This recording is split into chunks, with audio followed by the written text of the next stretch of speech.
श्री राम। शंखनाद में आपका स्वागत है। कांग्रेस चाहे केंद्र में हो या सरकार में, उसके स्कैम घोटाले निकल ही आते हैं। कांग्रेस के नेता मंत्री किसी भ्रष्टाचार के मामले में फर्जीवाड़े में फंस जाते हैं। और आप अब ये देख लीजिए, कर्नाटक की 1 साल की सरकार में 1 साल ही हुआ है, 2023 में सरकार चुनी गई है और खुद मुख्यमंत्री एक जमीन घोटाले में और एक गलत जानकारी देने के मामले में फंस गए हैं। और इसमें मुख्यमंत्री नहीं, उनकी पत्नी, उनके साले, परिवार भी इस पूरे घोटाले में शामिल बताया जा रहा है। और ये घोटाला जुड़ा एक जमीन से। एक जमीन को गलत तरीके से बेचा, उसे कम दाम में बेचा और फिर उसके बदले मुआवजे में ज्यादा दाम वाली जमीन पाई और सरकारी खजाने को नुकसान पहुंचाया। और इतना ही नहीं, चुनाव आयोग को भी गलत जानकारी दी, दस्तावेज गलत दिए, ये एक फर्जीवाड़ा भी किया। इसमें सिद्धारमैया 2 तरह से फंस गए हैं। हालांकि वो अपनी सफाई दे रहे हैं कि नहीं, मैंने तो, बल्कि मुझे जो मुआवजा मिला वो तो और कम मिला, हमने तो सब कुछ सही किया था। उनका जो पक्ष है वो अपनी जगह है, लेकिन जो मामला कहता है, जो दस्तावेज दिखते हैं, जो खुद सिद्धारमैया के द्वारा बताई गई जानकारियां हैं, उससे एक संदेह खड़ा होता है कि कहीं तो गलत है। या तो अब झूठ कहा जा रहा है या पहले झूठ कहा जा रहा था, आखिर सच क्या है। इस पूरे मामले में मैसूर अर्बन डेवलपमेंट अथॉरिटी का नाम भी सामने आ रहा है कि उसके अधिकारियों से साठगांठ करके ये पूरे फर्जीवाड़े को, घोटाले को अंजाम दिया गया है। और इसकी शुरुआत बताई जा रही है, जो कि आरोप लगा है कि यह सिद्धारमैया की पत्नी पार्वती से होती है। उनकी पत्नी के पास एक जमीन थी 3.16 एकड़ की, करीब 3 एकड़ की एक जमीन थी केसारे गांव में। ये जमीन उन्हें 2010 में उनके भाई ने तोहफे में दी थी। उनके भाई के पास ये जमीन 2004 में आई थी। लेकिन जैसा कि सिद्धारमैया का कहना है कि नहीं, ये जमीन तो हमारे पास 1998 से थी। लेकिन एक्टिविस्ट जिन्होंने इस मामले की परतें खोली हैं और इसकी शिकायत की है, एस कृष्णा, उनका कहना है कि ये जमीन गलत तरीके से 2004 में सिद्धारमैया के साले ने अपने नाम पर की थी। उसकी तो एक अलग कहानी है। लेकिन जब ये जमीन पार्वती, उनकी पत्नी के नाम पर हो गई, लेकिन मुडा ने एक परियोजना के लिए, मुडा यानी मैसूर अर्बन डेवलपमेंट अथॉरिटी ने एक परियोजना के लिए इस जमीन को अधिग्रहित किया। और जैसा कि उसका रूल है 50-50 के रेशो का, ये मुडा का नियम कहता है कि अगर किसी कृषि योग्य जमीन को अधिग्रहित किया जाता है, एक अंडर डेवलप्ड जमीन को अधिग्रहित किया जाता है, तो उसके बदले एक विकसित जमीन दी जाती है 50% हिस्से के बराबर। यानी कि अगर 10 एकड़ जमीन अधिग्रहित की गई है तो 5 एकड़ जमीन दी जाएगी किसी विकसित जमीन पर। और क्योंकि दोनों के रेट में अंतर होगा, तो इसीलिए पूरा 100% का मुआवजा देने की जरूरत नहीं है, 50% दिया जाता है। ये मुडा का नियम है।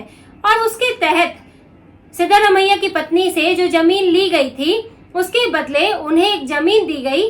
और वो जमीन दी गई बहुत ही ज्यादा पॉश इलाके में। विकसित जमीन देने की बात होती है, लेकिन उसमें भी ये देखा जाता है कि जो मुआवजा है, दोनों जितने की जमीन ली गई है और बदले में जो दिया जा रहा है, जो मुआवजे के तौर पर दी जा रही है, उसकी कीमत लगभग बराबर हो, ये देखा जाता है। लेकिन आरोप ये है कि सिद्धारमैया की जो पत्नी की जो जमीन थी 3 एकड़ की, उसकी कीमत उतनी नहीं थी, बहुत कम कीमत थी। और जहां विजयनगर, दक्षिणी मैसूर के पॉश इलाके में जमीन दी गई, वो प्राइमरी लोकेशन थी, primary flat housing, 14 housing flat के बराबर की वो जमीन थी। 48,284 स्क्वायर फीट की जमीन दी गई, जबकि उन्हें इससे कम की जमीन दी जानी चाहिए थी और इसके भी मार्केट वैल्यू बहुत ज्यादा थी। तो ये कहा जा रहा है कि इससे करीब सरकारी खजाने को 4,000 एकड़ का नुकसान, 4,000 करोड़ का नुकसान हुआ है। और ये काम चुपचाप हो गया, क्योंकि जो 50-50 का जो नियम है, जो रेशो है, इसके लिए ये पहले भी विवादों में रहा है। और ये कहा जाता है कि जब से ये नियम लागू किया गया है, तब से कई प्रभावशाली लोगों को तो जमीन मिल गई, लेकिन कई बेचारे सामान्य लोग जिनकी जमीन अधिग्रहित की गई थी, उनको नहीं मिली। वो बेचारे अब भी इंतजार कर रहे हैं, पेंडिंग है। लेकिन सिद्धारमैया जैसे जो प्रभावशाली लोग हैं, उनको ये जमीन मिल गई। और सिद्धारमैया का हालांकि कहना है कि हमें तो ये मुआवजा बहुत देर से मिला, हमने तो खुद बाद में जाके 2021 में जाके इसके लिए अप्लाई किया, जब हमें नहीं मिला था तब जाके ये दिया गया, हमें तो नुकसान ही हुआ। लेकिन उन्हें जो बदले में मिला वो कितना ज्यादा था, वो इस बारे में बात नहीं कर रहे हैं। और कह रहे हैं कि नहीं, हमारी जमीन की कीमत तो बहुत ज्यादा थी और हमें बहुत कम में मिला, जबकि एक जो एक अंडर डेवलप्ड जमीन है उससे कहीं ज्यादा कीमत होगी डेवलप्ड जमीन की, जो कि पॉश इलाके में है।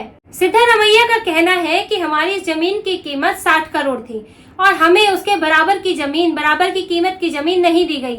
लेकिन सिद्धारमैया ने इससे अलग बात अपने ही एफिडेविट में लिखी है, जो उन्हें उम्मीदवारी के समय भरा था। उन्होंने तब कुछ और ही जानकारी दी है और ये गलत जानकारी देने का भी उन पर आरोप है कि आप चुनाव आयोग को गलत जानकारी नहीं दे सकते, कुछ छुपा नहीं सकते। जब आप अपने एसेट्स की, अपनी संपत्ति के बारे में बताते हैं, उसे डिस्क्लोज करते हैं। और सिद्धारमैया ने जो बताया है वो देख लीजिए। 2013 के चुनाव से पहले जब उन्होंने उम्मीदवारी भरी तो उन्होंने एफिडेविट में इस जमीन का कोई जिक्र ही नहीं किया। बताना होता है अपनी संपत्ति, अपनी पत्नी की संपत्ति के बारे में, तो उन्होंने ये नहीं बताया कि ऐसी कोई कृषि योग्य जमीन कोई गांव में, केसारे गांव में जमीन उनके पास है। तब वो उसको बताना उन्होंने छोड़ दिया, जरूरत नहीं समझी। लेकिन 2018 में, जबकि ये जमीन उनके पास 2010 से है, और जब 2018 की बात करें तो 2018 में उन्होंने बताया कि हाँ हमारे पास एक जमीन है और एक एग्रीकल्चर लैंड है और इसकी कीमत जो है 25 लाख है। आज सिद्धारमैया जिस जमीन की कीमत 60 करोड़ बता रहे हैं, अपने एफिडेविट में उन्होंने उसे 25 लाख बताया हुआ है। वो 3 एकड़ की जमीन जो कि केसारे गांव में है, एग्रीकल्चरल लैंड उन्होंने बताया हुआ है। और अब 2023 का देख लीजिए एफिडेविट, इसमें सिद्धारमैया ने कहा है कि हमारे पास मैसूर में एक जमीन है, एक विकसित जमीन है जो कि मुआवजे के तौर पर दी गई है और उसकी कीमत 8 करोड़ है। यानी कि जो 25 लाख की कीमत की जमीन थी वो अब 8 करोड़ की उनके पास है। ये उन्होंने 2023 में जानकारी दी है, 2021 में उनको जमीन आवंटित हुई थी। तो अगर इनके एफिडेविट की माने तो 25 लाख की जमीन 8 करोड़ में कितना बड़ा अंतर है, कितना नुकसान हुआ है। और अगर इनको ये भी माने कि उन्होंने तब सही जानकारी नहीं दी और अभी 60 करोड़ बता रहे हैं, तो तब आपने सही जानकारी क्यों नहीं दी? यानी आप उसमें बताना नहीं चाहते थे कि आपके पास कितने करोड़ की संपत्ति है, आपने चुनाव आयोग से छुपाया। तो सच क्या है? क्या सिद्धारमैया सच बोल रहे हैं कि जमीन 60 करोड़ की है जो केसारे गांव की है, या फिर वो जमीन 25 लाख की थी? ये तो सिद्धारमैया को बताना होगा कि जब ये मामला आगे बढ़ेगा, क्योंकि इसमें शिकायत तो हो चुकी है और चुनाव आयोग के पास भी शिकायत की गई है कि इस पर एक्शन लिया जाए। जमीन घोटाले की जांच तो बाद में वो अलग से होगी, सीबीआई जांच की मांग की जा रही है। हालांकि अभी राज्य सरकार ने अपने ही 2 आईएएस अधिकारियों को इसकी जांच की जिम्मेदारी दे दी है, जो कि बड़ा सीएम की जांच करने के लिए 2 आईएएस अधिकारी बिठाए गए हैं। ये तो बहुत अजीब अपने आप में लगता है, लेकिन सीबीआई जांच की मांग भी हो रही है। और अगर इसमें जांच होती है तो वो ये सारी बातें खुल के आएंगी कि तब कितने की जमीन थी, कितने में खरीदी गई, आगे कितना मुआवजा दिया गया।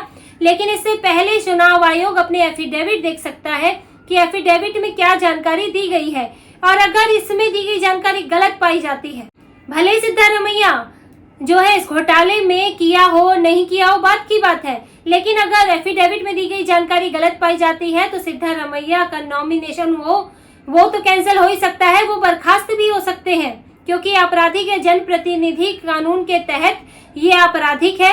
मुख्यमंत्री का पद तो छोड़ना ही होगा, वो विधायकी से भी बर्खास्त हो जाएंगे।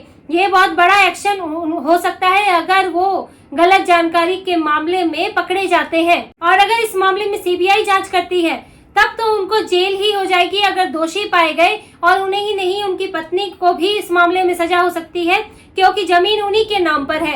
और ये कहा जा रहा है कि ये चीजें ऐसे नहीं हुई है, इसके लिए अधिकारियों से भी साठगांठ हुई है। और देखिए, भले इनका कहना है कि जो जमीन आवंटित हुई है 2021 में हुई है, तब बीजेपी की सरकार थी, लेकिन ये मामला जमीन खरीदी गई है तब बीजेपी की सरकार नहीं थी।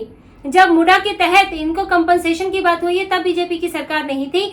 और क्योंकि सरकार बीजेपी की रहे या ना रहे, लेकिन सिद्धारमैया कोई छोटे मोटे व्यक्ति नहीं है, वो मुख्यमंत्री रहे हैं, उनकी सरकार में पहुंच रही है, उनके अधिकारियों के बीच पहुंच रही है, क्योंकि सत्ता तो बदलती रहती है, आज इनके पास कल को किसी और के पास, और अधिकारी नहीं बदलते हैं।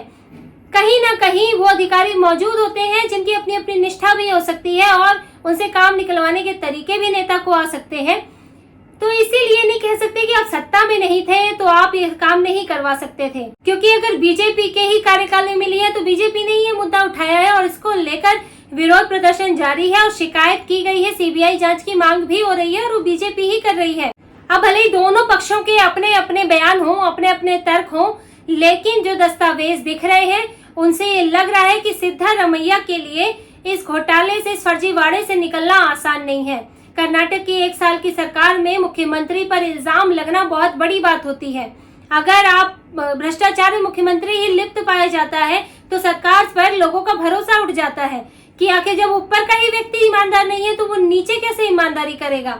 अगर इस तरह से सरकारी योजनाओं का फायदा उठाकर अगर जमीनें हथियाई जाएंगी, सरकारी खजाने को नुकसान पहुंचाया जाएगा, तो नीचे आप किसको इल्जाम दोगे? क्योंकि ऊपर का ही व्यक्ति जिसके पास संभालने की जिम्मेदारी है वो ही जो है गलत काम कर रहा है।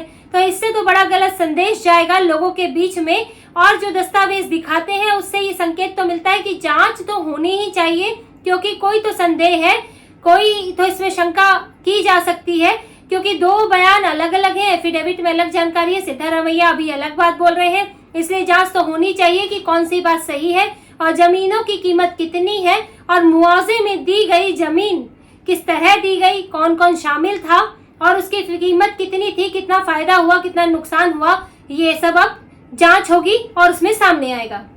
तो इसी तरह की खबरें और विश्लेषण आपके लिए लाते रहेंगे। हमसे जुड़े रहिए, सब्सक्राइब कीजिए, कमेंट कीजिए। बहुत बहुत धन्यवाद। जय श्री राम।